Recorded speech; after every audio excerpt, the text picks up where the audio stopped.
आज के इस वीडियो में देखेंगे जो कि यूनिक पब्लिकेशन के द्वारा ये बुक लॉन्च किया गया है 2025 के परीक्षा हेतु जो आयोजित कर रहा है बिहार विद्यालय परीक्षा समिति द्वारा डीएलएड की परीक्षा, जो कि संयुक्त प्रवेश के लिए यह परीक्षा है, जिसमें सीटेट के लिए भी प्रैक्टिस बुक सेट है और साथ में हल प्रश्न पत्र भी है, जो कि 2022 से 24 तक जो भी हल प्रश्न है वो सभी इस बुक में शामिल है और संपूर्ण व्याख्यात्मक हल सहित है। कौन कौन से प्रश्न इसमें विषय में है देखिए, सामान्य हिंदी है, गणित है, विज्ञान है, सामाजिक अध्ययन है और सामान्य अंग्रेजी और रीजनिंग का भी है। ये सब कुल 120 प्रश्न हर प्रैक्टिस सेट में इसमें है। चलिए देखते हैं आगे देखेंगे आज के इसमें उसका सिलेबस। देखिए यहाँ पर देखिएगा तो एग्जाम का प्रक्रिया दिया होगा सारा, कितना अंक लाना है, इंट्रेंस कैसा होगा, सीबीटी के जरिए ये होने वाला है एग्जाम, नॉर्मलाइजेशन होगा, अब प्रवेश की अवधि, ये सब वाला टाइम दिया हुआ है। उसके बाद यहाँ सिलेबस देख लेते हैं। पैटर्न इंट्रेंस का क्या एग्जाम होगा देखिए, हिंदी या उर्दू जो होगा 25 नंबर का होगा और अंक भी निर्धारित होगा 25 का।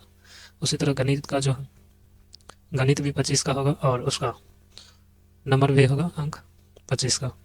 विज्ञान भी 20 नंबर का 20 प्रश्न है और नंबर भी 20 प्रश्न। उसके बाद सामाजिक अध्ययन 20 नंबर का है और 20 क्वेश्चन भी है। सामान्य अंग्रेजी देखेंगे तो 20 क्वेश्चन है और 20 नंबर का ये भी है।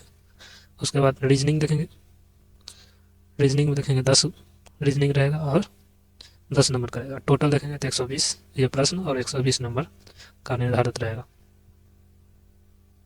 इसमें। ये सिलेबस, ये पैटर्न है एग्जाम का।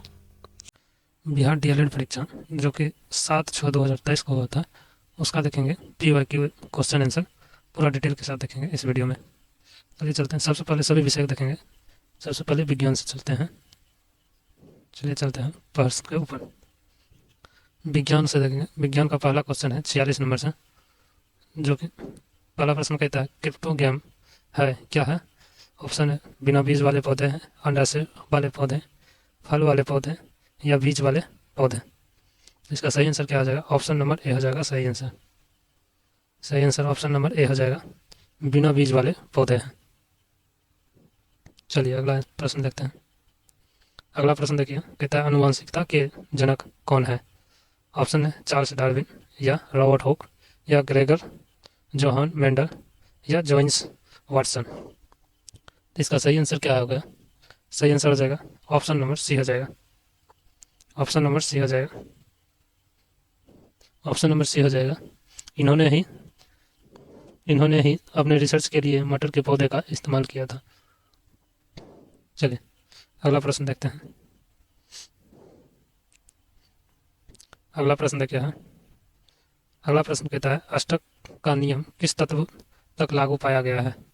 ऑप्शन है कोबाल्ट या पोटासियम या कैल्शियम या ऑक्सीजन। इसका सही आंसर क्या हो जाएगा? ऑप्शन नंबर सी हो जाएगा, इसका भी कैल्शियम। ऑप्शन नंबर सी हो जाएगा।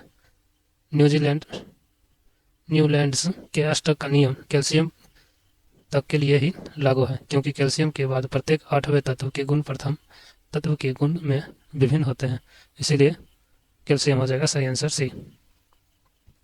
अगला प्रश्न देखते हैं। कहता है ओजोन परत में छेद होने के कारण मानव शरीर का कौन सा अंग सबसे ज्यादा प्रभावित होता है। ऑप्शन है हृदय, त्वचा, दिमाग या किडनी। इसका सही आंसर क्या हो जाएगा? ऑप्शन नंबर बी हो जाएगा, त्वचा हो जाएगा। ऑप्शन नंबर बी त्वचा हो जाएगा। त्वचा सबसे ज्यादा प्रभावित होता है। ओजोन परत सूर्य के प्रकाश में पाया जाने वाला पराबैंगनी विकिरण है जो रोक कर हमारी रक्षा करती है। ओजोन परत के क्षरण के लिए मुख्य रूप से क्लोरोफ्लोरोकार्बन जिम्मेवार है। चलिए अगला प्रश्न देखते हैं। अगला प्रश्न है अधिकांश कवकों की कोशिका भित्ति किसकी बनी होती है। ऑप्शन है काइटिन, सबरीन, फैक्टिन या लिग्निन। तो सही आंसर क्या आ जाएगा इसका? सही आंसर आ जाएगा ऑप्शन नंबर ए हो जाएगा सही आंसर। ऑप्शन नंबर ए हो जाएगा काइटिन। ऑप्शन नंबर ए हो जाएगा। चलिए अगला प्रश्न है। ये प्रश्न देखिए क्या कहता है। कहता है 2311 के परमाणु में न्यूट्रॉन की संख्या कितनी है?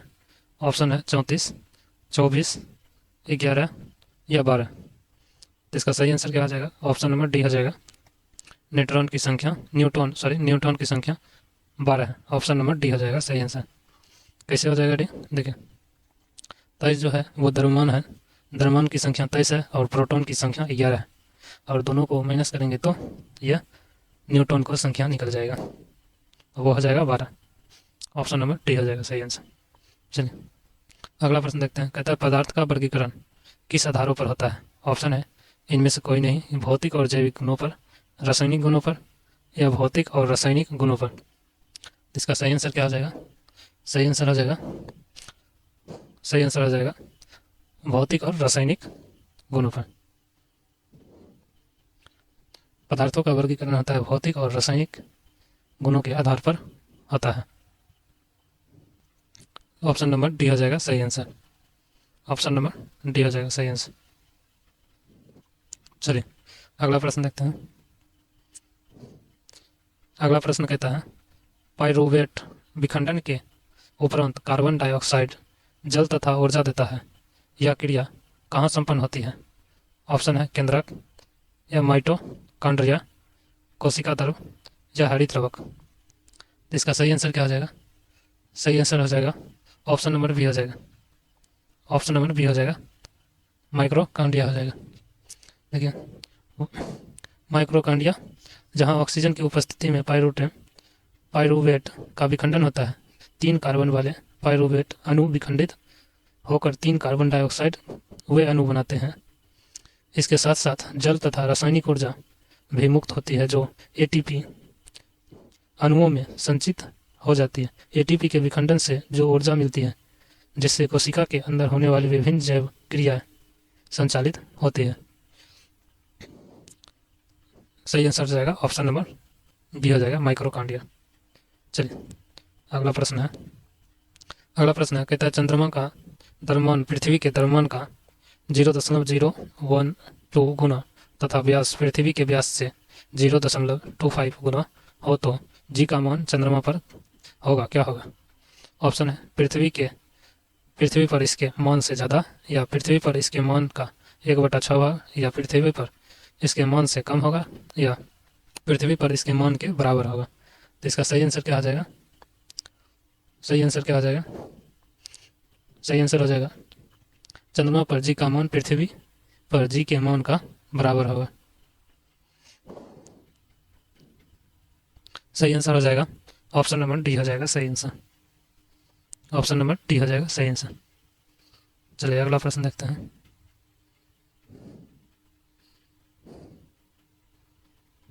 चलिए अगला प्रश्न है।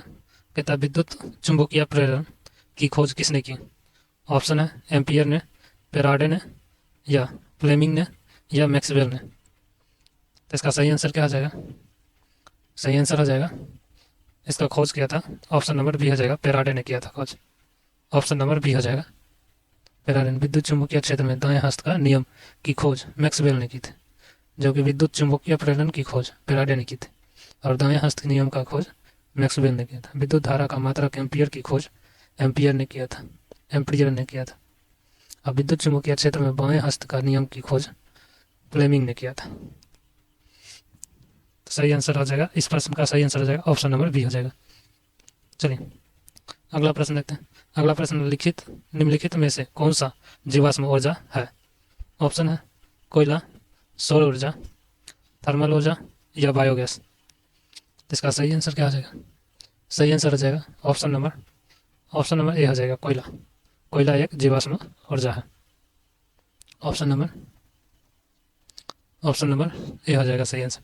चलिए अगला प्रश्न देखते हैं। अगला प्रश्न है समुद्र तट की गहराई ज्ञात करने के लिए समुद्री जहाज में किस विशेष तकनीक का उपयोग किया जाता है? ऑप्शन है प्रतिध्वनि, या लेजर, या सोनार, या अनुसरण। इसका सही आंसर क्या आ जाएगा? ऑप्शन नंबर सी हो जाएगा सही आंसर, सोनार। ऑप्शन नंबर सी हो जाएगा, सोनार का प्रयोग किया जाता है। देखिए, समुद्र की गहराई नापने के लिए सोनार नामक तकनीक का उपयोग किया जाता है। चलिए अगला प्रश्न देखते हैं। अगला प्रश्न है, निम्नलिखित में से किसे एक मृत यांत्रिक उत्तक माना जा सकता है? ऑप्शन है एरेंकाइमा या पेरेंकाइमा या स्केलेरे काइमा या कॉलेने काइमा। तो इसका सही आंसर क्या हो जाएगा? सही आंसर हो जाएगा ऑप्शन नंबर सी हो जाएगा सही आंसर, स्केलेरे काइमा। ऑप्शन नंबर सी हो जाएगा सही आंसर।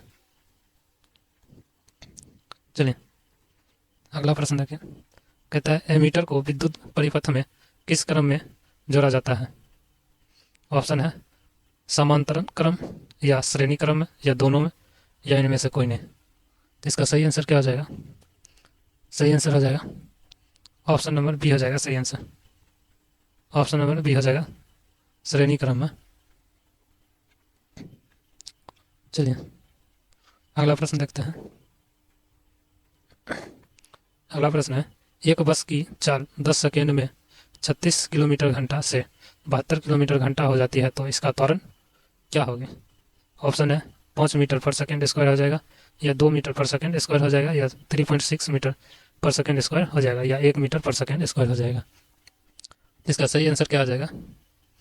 सही आंसर हो जाएगा ऑप्शन नंबर डी हो जाएगा, 1 मीटर पर सेकेंड स्क्वायर हो जाएगा। ऑप्शन नंबर डी हो जाएगा। चलिए अगला प्रश्न। अगला प्रश्न है, रेटिना प्रकाश को परावर्तित करता है। ऑप्शन है वास्तविक प्रतिबिंब में, विद्युत सिग्नल में या विद्युत ऊर्जा में या इनमें से कोई नहीं। सही आंसर क्या हो जाएगा? सही आंसर क्या हो जाएगा? ऑप्शन नंबर बी हो जाएगा सही आंसर, विद्युत सिग्नल में परावर्तित करते हैं। ऑप्शन नंबर बी सही आंसर हो जाएगा। चलिए अगला प्रश्न देखते हैं। कहता है क्रेब्स चक्र का एक महत्वपूर्ण उत्पाद जो एटीपी संश्लेषण करता है। ऑप्शन है इनमें से कोई नहीं, पानी, मीथेन या नद NADH। तो इसका सही आंसर क्या हो जाएगा? सही आंसर हो जाएगा ऑप्शन नंबर डी हो जाएगा। ऑप्शन नंबर डी हो जाएगा सही आंसर। ऑप्शन नंबर डी हो जाएगा, नद ही एटीपी का संश्लेषण करता है।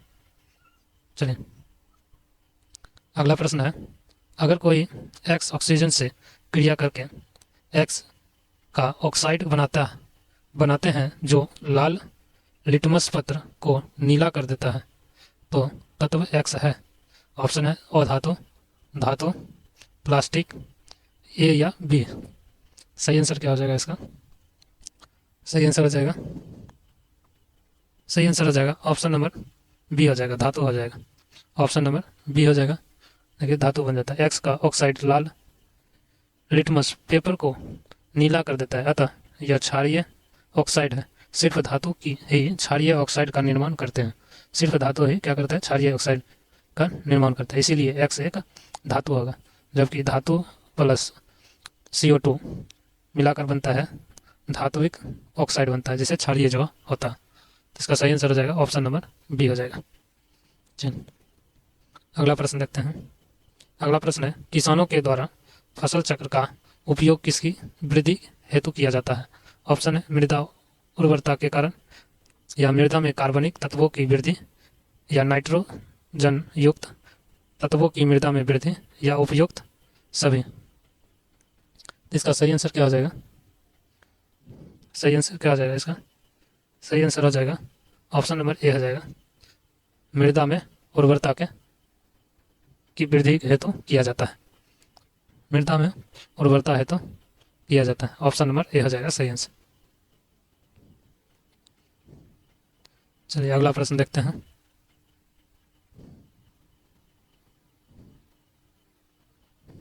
देखिए अगला प्रश्न है 65 नंबर, कहता है प्रकाश संश्लेषण में निम्नलिखित में से कौन सा कथन सत्य है? ऑप्शन है यह ऊष्मा शोषी अभिक्रिया है या ऊष्मा क्षेपी अभिक्रिया है या दोनों या इनमें से कोई नहीं। तो इसका सही आंसर क्या हो जाएगा? सही आंसर हो जाएगा ऑप्शन नंबर ए हो जाएगा, ऊष्मा शोषी अभिक्रिया है। Option number A. Option number A हो जाएगा सही आंसर। चलिए अगला प्रश्न देखते हैं। देखिए 66 नंबर से अब आ गया सामाजिक अध्ययन का क्वेश्चन आंसर आ जाएगा, जो कि 66 नंबर से चालू है। पहला प्रश्न क्या कहता है? कहता है विधान परिषद की स्थापना को भारत सरकार के संविधान के अनुच्छेद डैश में परिभाषित किया गया है। क्या कहता है? विधान परिषद की स्थापना की संविधान में कौन सा अनुच्छेद में परिभाषित किया गया है? ऑप्शन है 175 या 170, 169 या 170 अनुच्छेद। तो इसका सही आंसर क्या हो जाएगा? सही आंसर हो जाएगा ऑप्शन नंबर सी हो जाएगा। ऑप्शन नंबर सी हो जाएगा सही आंसर। इसका सही आंसर हो जाएगा ऑप्शन नंबर सी। अनुच्छेद 170 विधानसभा के गठन से संबंधित प्रावधान है, जबकि अनुच्छेद 172 राज्य विधायिका के कार्यकाल से संबंधित है और 175 राज्यपाल का सदन अथवा सदनों को संबोधित करने तथा उन्हें संदेश देने का अधिकार से संबंधित है।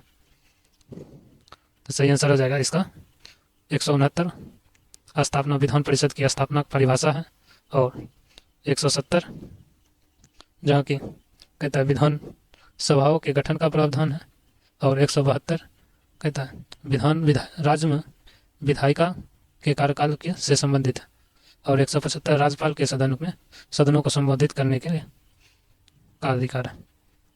175 सही आंसर हो जाएगा ऑप्शन नंबर 169 सही आंसर। चलिए अगला प्रश्न देखते हैं। अगला प्रश्न है कहता है प्राथमिक ऊर्जा का उदाहरण नहीं है, कौन सा नहीं है? प्राथमिक ऊर्जा का उदाहरण कौन सा नहीं है? कहता है प्राकृतिक गैस, विद्युत, पेट्रोलियम या कोयला। तो सही आंसर क्या हो जाएगा? सही आंसर क्या हो जाएगा? सही आंसर हो जाएगा ऑप्शन नंबर बी हो जाएगा सही आंसर। सही आंसर हो जाएगा बी, विद्युत हो जाएगा। ऑप्शन नंबर बी हो जाएगा। चलिए अगला प्रश्न देखते हैं। अगला प्रश्न कहता है तेलुगु स्वाभिमान का नारा किस राज्य में दिया गया है? ऑप्शन है आंध्र प्रदेश, तमिलनाडु, पंजाब या कर्नाटक। तो सही आंसर क्या हो जाएगा? सही आंसर हो जाएगा ऑप्शन नंबर ए हो जाएगा। ऑप्शन नंबर ए हो जाएगा, आंध्र प्रदेश में यह दिया गया है। तेलुगु स्वाभिमान का नारा आंध्र प्रदेश के विधानसभा चुनाव में 1893 में तेलुगु देशम पार्टी के नेता एन.टी. रामाराव ने दिए थे, जिसके परिणाम स्वरूप उन्हें विधानसभा चुनाव में जीत हासिल हुई और वे आंध्र प्रदेश के पहले गैर कांग्रेसी मुख्यमंत्री बने थे। सही आंसर हो जाएगा ऑप्शन नंबर ए हो जाएगा सही आंसर। चलिए अगला प्रश्न आज देखते हैं। अगला प्रश्न है कहता है 2011 जनसंख्या के अनुसार भारत की कितनी प्रतिशत आबादी द्वितीयक कार्यों में लगी है? द्वितीयक कार्यों में कितनी प्रतिशत आबादी लगी हुई है? ऑप्शन है 0.16 या 0.18 या 0.043 या 0.1। इसका सही आंसर क्या हो जाएगा? सही आंसर हो जाएगा ऑप्शन नंबर सी हो जाएगा सही आंसर। ऑप्शन नंबर सी हो जाएगा। देखिए 0.243% आबादी द्वितीय कार्य में लगी है भारत के 2011 जनसंख्या के अनुसार। चलिए अगला प्रश्न देख लेते हैं। अगला प्रश्न है कहता है किस पतन का नया नाम जवाहरलाल नेहरू पतन रखा गया है? ऑप्शन है मुंबई, दिल्ली, चेन्नई या कोलकाता। तो इसका सही आंसर क्या हो जाएगा? सही आंसर हो जाएगा ऑप्शन नंबर ए हो जाएगा मुंबई। ऑप्शन नंबर ए हो जाएगा मुंबई। मुंबई पतन का नाम यानी नवा सेवा बंदरगाह का नया नाम जवाहरलाल नेहरू पतन है। इसकी स्थापना हुआ था 1988 से 1989 में हुई थी। यह भारत का सबसे बड़ा कंटेनर बंदरगाह है जो नवी मुंबई में स्थित है। 1988 से 1989 के में यह स्थापना हुआ था यहाँ पे यह बंदरगाह का। चलिए अगला प्रश्न देखते हैं। कहते हैं सर्वप्रथम कॉमन सेंस की रचना किसने की थी? कॉमन सेंस की रचना किसने की थी सबसे पहले? ऑप्शन है जेफसन या थॉमस पाइन या लाफाइते या वाशिंगटन। तो सही आंसर क्या हो जाएगा? सही आंसर क्या हो जाएगा इसका? ऑप्शन नंबर बी हो जाएगा सही आंसर। ऑप्शन नंबर बी हो जाएगा। थॉमस पाइन ने ही सर्वप्रथम कॉमन सेंस का रचना की थी, जो कि 1776 में इसकी रचना की थी। उनकी इस लघु पत्रिका अमेरिका में स्वतंत्रता के लिए जागरूकता लाने में कामयाब हुई थी। ऑप्शन नंबर बी हो जाएगा सही आंसर, 1776 में थॉमस पाइन ने। चलिए अगला प्रश्न देखते हैं।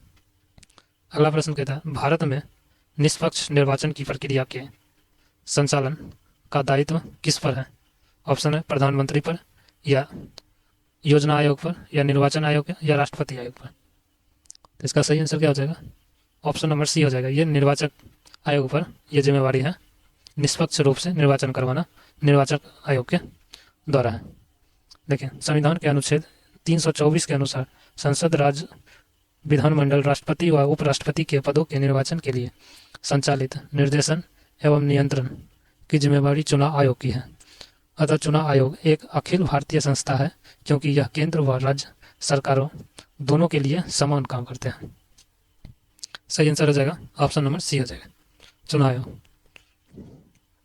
चलिए अगला प्रश्न है, कहता है इनमें से भारत में सबसे बड़ी जनजाति कौन सी है? ऑप्शन है संथाल, या मुंडा, या गौंड, या भील। इसका सही आंसर क्या हो जाएगा? सही आंसर क्या हो जाएगा? सही आंसर हो जाएगा ऑप्शन नंबर डी हो जाएगा, भील। भील जनजाति सबसे बड़ी जनजाति है। देखिए भील जो महाराष्ट्र, छत्तीसगढ़, गुजरात, राजस्थान, मध्य प्रदेश और त्रिपुरा में पाई जाती है। भारत की दूसरी सबसे बड़ी जनजाति गौर है। दूसरी सबसे बड़ी जनजाति, पहली तो यह होगी और दूसरा गौंड है। इसका सही आंसर हो जाएगा ऑप्शन नंबर ए हो जाएगा। इस प्रश्न का सही आंसर ऑप्शन नंबर डी हो जाएगा।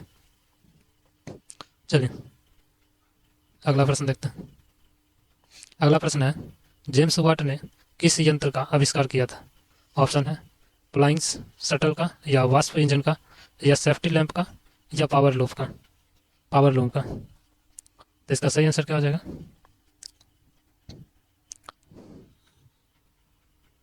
इसका सही आंसर हो जाएगा, सही आंसर जेम्स वाट ने वाष्प इंजन का प्रयोग आविष्कार किया था। वाष्प इंजन का इसका सही ऑप्शन हो जाएगा ऑप्शन नंबर बी हो जाएगा सही आंसर। जहाँ पे जॉन के ने फ्लाइंग शटल यानी कपड़ा बुनने की मशीन किया था, और कार्टर राइट ने पावर लूप की आविष्कार किया था, और हम्फ्री डेवी ने सेफ्टी लैंप का आविष्कार किया था।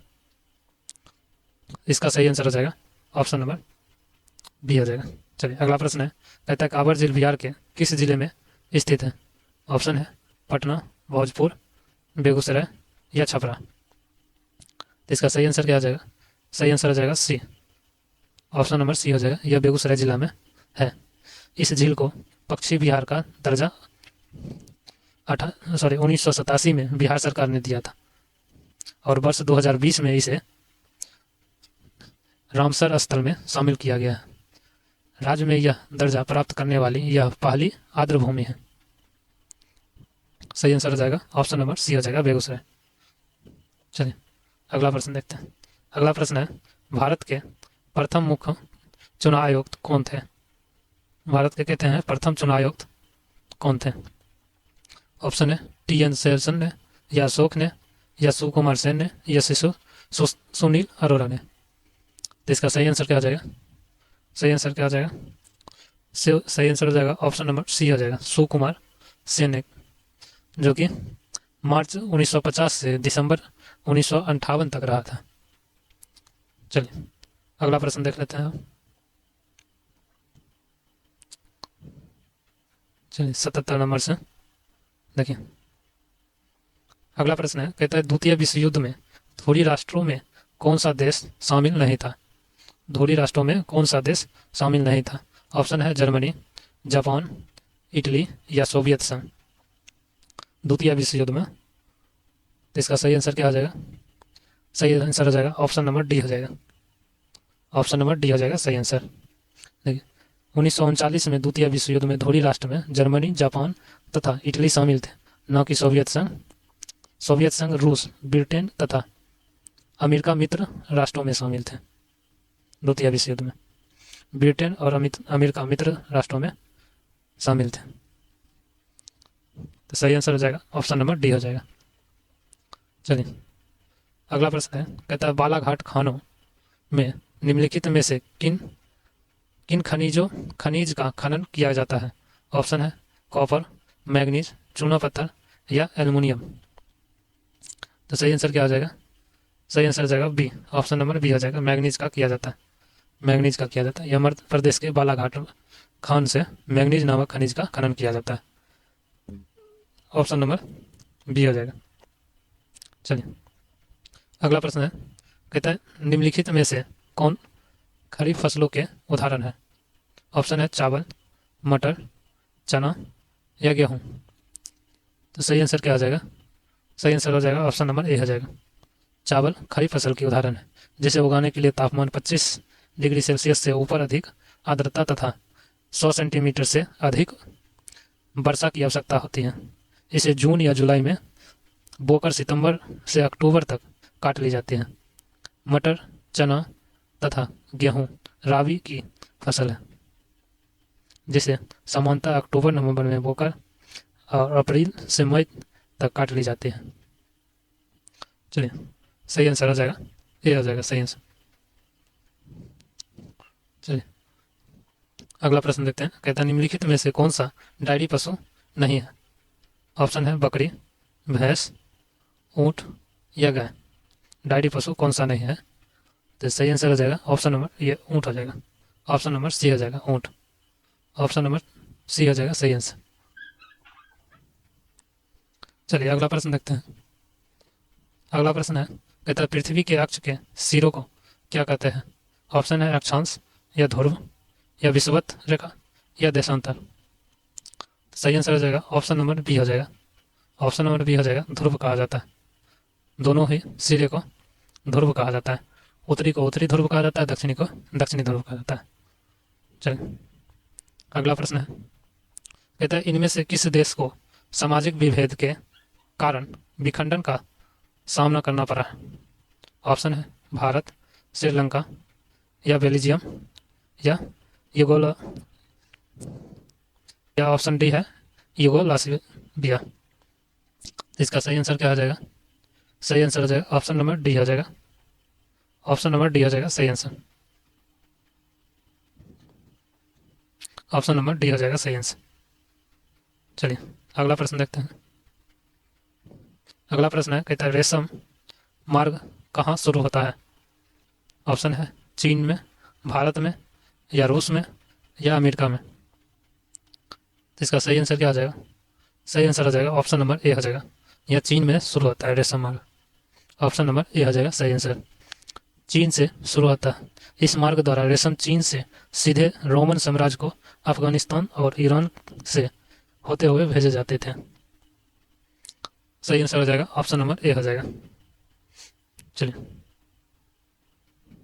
अगला प्रश्न देखते हैं, कहता है एल नीनो की उत्पत्ति किस देश के तट पर होते हैं? ऑप्शन है इक्वाडोर, चिली, पेरू या अर्जेंटीना। तो सही आंसर क्या हो जाएगा? सही आंसर क्या हो जाएगा इसका? सही आंसर हो जाएगा ऑप्शन नंबर सी हो जाएगा पेरू। ऑप्शन नंबर सी हो जाएगा पेरू। देखो एल नीनो जो है ये मौसम तंत्र है जो हर 5 या 10 साल बाद प्रकट होता है। पूर्वी प्रशांत महासागर में यह पेरू के तट के निकट उष्ण समुद्री धारा के रूप में उत्पन्न होती है। ऑप्शन नंबर सी है सही आंसर।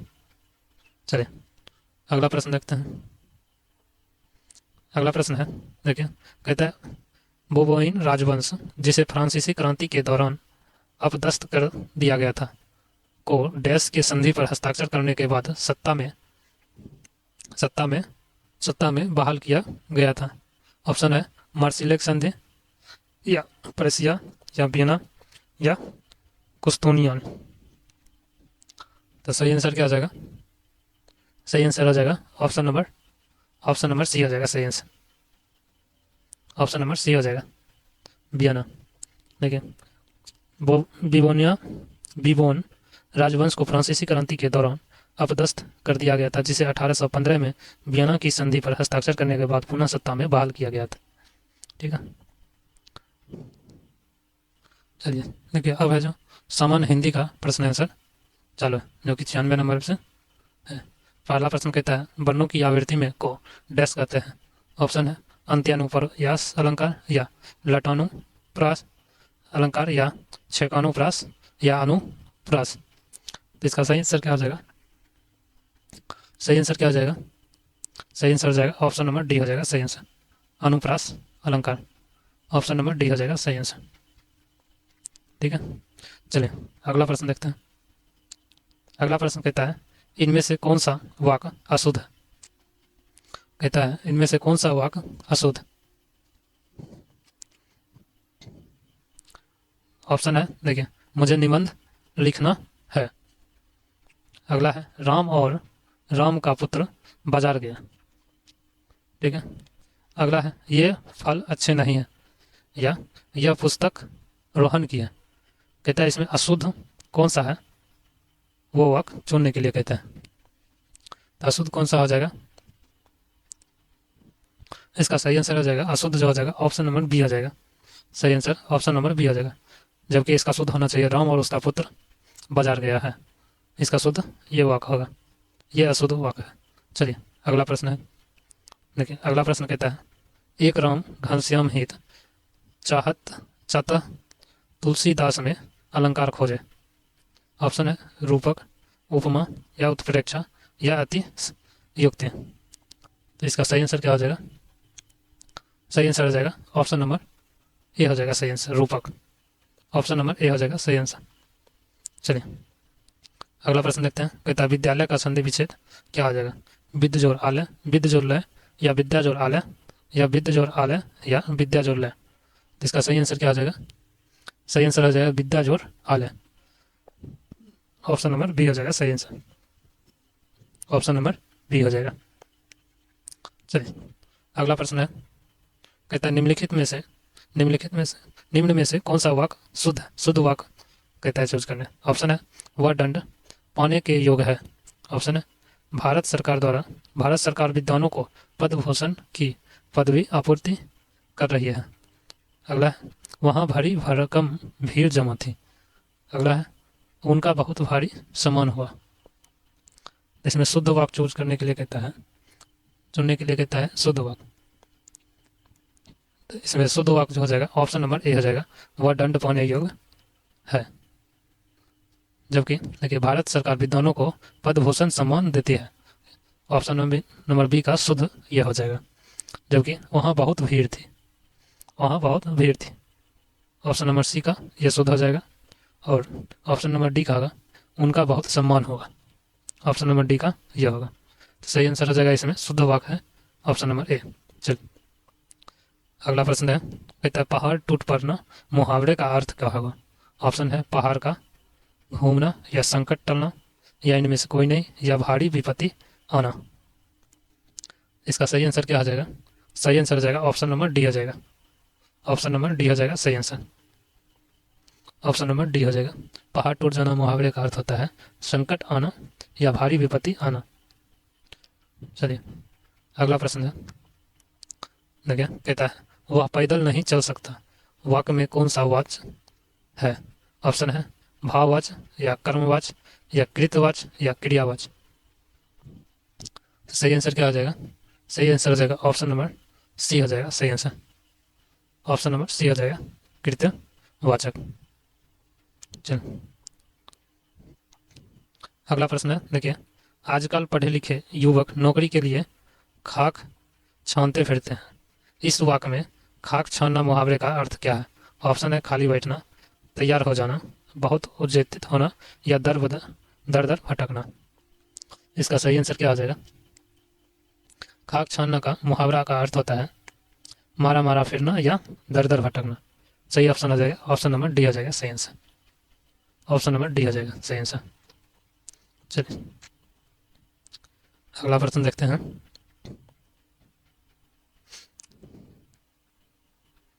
देखिए अगला प्रश्न है, कहता है काव्य शोभाय कर्त्याश्रो धर्म गुना किसका कथन है? ऑप्शन है कुंतक का, या वामन का, या मपट का, या भरत मुनि का। इसका सही आंसर क्या हो जाएगा? सही आंसर हो जाएगा ऑप्शन नंबर बी हो जाएगा सही आंसर, यह वामन जी का कथन है। देखिए उनके अनुसार काव्य में गुण को नित्य व अलंकार को अनित्य स्थान दिया गया है। उन्होंने कहा है कि काव्य के शोभा कारक धर्म है, तो अलंकार उस शोभा का वर्धक है। ऑप्शन नंबर बी हो जाएगा सही आंसर। चलिए अगला प्रश्न है, कहता है घोड़े बेचकर सोना मुहावरे का अर्थ क्या है? ऑप्शन है घोड़ा बेचकर सोना खरीदना, या चिंतित होना, या फिक्रमंद होना, या बेफिक्र होना। सही आंसर क्या आ जाएगा? सही आंसर क्या आ जाएगा इसका? ऑप्शन नंबर डी हो जाएगा बेफिक्र होना। ऑप्शन नंबर डी हो जाएगा सही आंसर। चलिए अगला प्रश्न है, कहता है जब एक शब्द दो या दो से अधिक बार आए और उसका अर्थ हर बार भिन्न भिन्न हो, कौन सा अलंकार कहलाता है? ऑप्शन है अति, युक्ति अलंकार, रूपक, उपमा, या यमक। इसका सही आंसर क्या हो जाएगा? सही आंसर हो जाएगा ऑप्शन नंबर डी हो जाएगा सही आंसर, यमक अलंकार। ऑप्शन नंबर डी हो जाएगा। चलिए अगला प्रश्न देखते हैं। अगला प्रश्न है, कहता है कर्मधारय समास का उदाहरण कौन है? ऑप्शन है नवग्रह, नवग्रह, या नव युवक, या नवरात्रि, या उपयुक्त सभी। तो इसका सही आंसर क्या आ जाएगा? सही आंसर हो जाएगा इसका नवग्रह तथा नवरात्रि। नवग्रह तथा नवरात्रि। इसका सही आंसर हो जाएगा ऑप्शन नंबर बी हो जाएगा सही आंसर, नवयुवक। ऑप्शन नंबर बी हो जाएगा। चलिए अगला प्रश्न है, कहता है नी उपसर्ग में से बना शब्द है। ऑप्शन है निरपराध, या निवास, या निराकरण, या निर्भय। तो सही आंसर क्या आ जाएगा? सही आंसर हो जाएगा ऑप्शन नंबर बी हो जाएगा निवास। ऑप्शन नंबर बी हो जाएगा निवास। चलिए अगला प्रश्न देखते हैं। अगला प्रश्न कहता है अद्भुत रस में कौन सा अस्थायी भाव है? ऑप्शन है विस्मय, या शोक, प्रेम, या अनुराग। सही आंसर क्या हो जाएगा? सही आंसर हो जाएगा ऑप्शन नंबर ए हो जाएगा विस्मय। ऑप्शन नंबर ए हो जाएगा। चलिए अगला प्रश्न देखते हैं। अगला प्रश्न है, कहता है अयोध्या के राजा दशरथ के 4 पुत्र थे, इनमें से कौन पदबंध है? ऑप्शन है सर्वनाम पदबंध, क्रिया, विशेषण, या संज्ञा। सही आंसर क्या हो जाएगा? सही आंसर हो जाएगा संज्ञा पदबंध। Option number D. Option number D हो जाएगा सही आंसर। चलिए अगला प्रश्न देखते हैं। अगला प्रश्न है, कहता है निम्न में से रूपक अलंकार छांटिए। ऑप्शन है जरा से लाल केसर से कि जैसे धूल गई हो। अगला है नवमंडल छाया मुरवस्तल सा, बढ़त बढ़त संपत्ति सलूली मन सरोज बढ़ गए जाए। अगला ऑप्शन है डाल डाल अली पीक के गायन का बंद समय। इसका सही आंसर क्या हो जाएगा? सही आंसर हो जाएगा ऑप्शन नंबर सी हो जाएगा सही आंसर। सी हो जाएगा सही आंसर, बढ़त बढ़त संपत्ति सलीलू मन सरोज बढ़ जाए। चलिए अगला प्रश्न देखते हैं। अगला प्रश्न है, कहता है लट लट कीन कने मनुमत मधुपगन मादक मधुही पिए। इस पंक्ति में कौन सा अलंकार है? ऑप्शन है यमक, या रूपक, या विभावना, या उत्प्रेक्षा। तो इसमें कौन सा है? सही आंसर क्या हो जाएगा?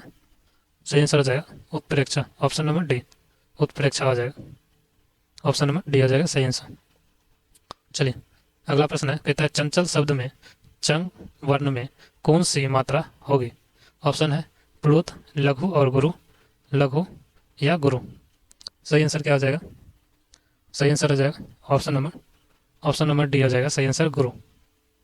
ऑप्शन नंबर डी हो जाएगा गुरु। चलिए अगला प्रश्न देखते हैं। अगला प्रश्न है, देखिए दिन काटना मुहावरे का अर्थ क्या हो जाएगा? रात बीतना, या समय बिताना, या शाम बिताना, या दिन बिताना। दिन काटना का क्या हो जाएगा अर्थ? दिन काटना का हो जाता है समय गुजारना या समय बिताना, यानी ऑप्शन नंबर बी हो जाएगा समय बिताना। ऑप्शन नंबर बी हो जाएगा सही आंसर। चलिए अगला प्रश्न देखते हैं। अगला है सुधी आए सुधी जाए, इस पंक्ति में कौन सा अलंकार है?